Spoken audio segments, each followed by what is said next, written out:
Levy व्यवस्था अध्याय 5 वचन 1 से लेकर 19 तक। पाप बलि के कारण। यदि कोई साक्षी होकर ऐसा पाप करे कि शपथ खिलाकर पूछने पर भी कि क्या तूने यह सुना अथवा जानता है, और वह बात प्रकट न करे, तो उसको अपने अधर्म का भार उठाना पड़ेगा।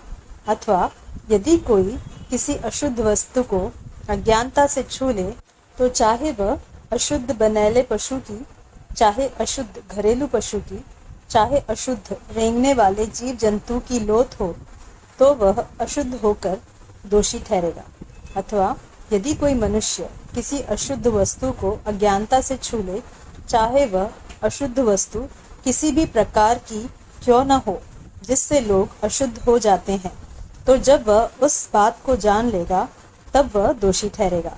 अथवा यदि कोई बुरा या भला करने को बिना सोचे समझे शपथ खाए, चाहे किसी प्रकार की बात वह बिना सोच विचारे शपथ खाकर कहे, तो ऐसी बात में वह दोषी उस समय ठहरेगा जब उसे मालूम हो जाएगा। और जब वह इन बातों में से किसी भी बात में दोषी हो, तब जिस विषय में उसने पाप किया हो वह उसको मान ले, और वह यहोवा के सामने अपना दोष बलि ले आए। अर्थात उस पाप के कारण वह एक भेड़ या बकरी पाप बलि करने के लिए ले आए। तब याजक उस पाप के विषय उसके लिए प्रायश्चित करे।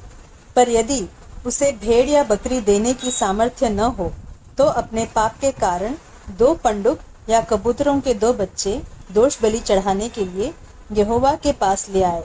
उनमें से एक तो पाप बलि के लिए और दूसरा होम बलि के लिए।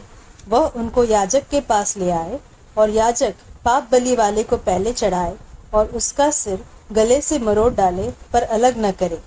और वह पाप बलि पशु के लहू में से कुछ वेदी के बाजू पर छिड़के, और जो लहू शेष रहे वह वेदी के पाए पर गिराया जाए, वह पाप बलि ठहरेगा।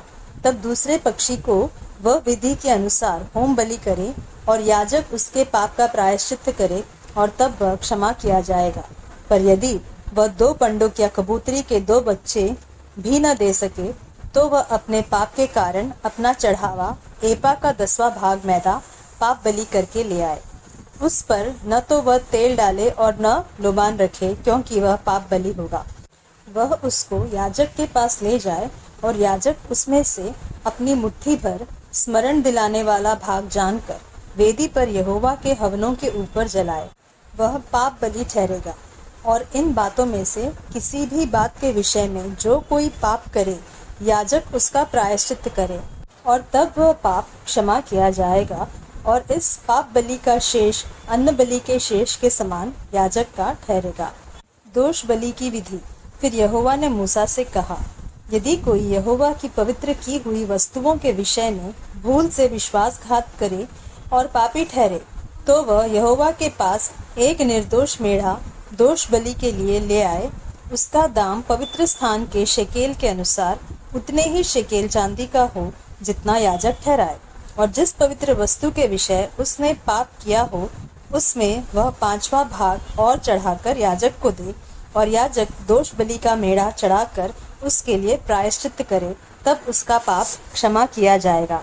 यदि कोई ऐसा पाप करे कि उन कामों में से जिन्हें यहोवा ने मना किया है किसी काम को करे, तो चाहे वह उसके अनजाने में हुआ हो, तो भी वह दोषी ठहरेगा, और उसको अपने अधर्म का भार उठाना पड़ेगा।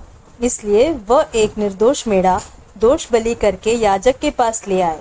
वह उतने ही दाम का हो जितना याजक ठहराए, और याजक उसके लिए उसकी उस भूल का जो उसने अनजाने में की हो प्रायश्चित करे, और वह क्षमा किया जाएगा। यह दोष बलि ठहरे, क्योंकि वह मनुष्य निस्संदेह यहोवा के सम्मुख दोषी ठहरेगा।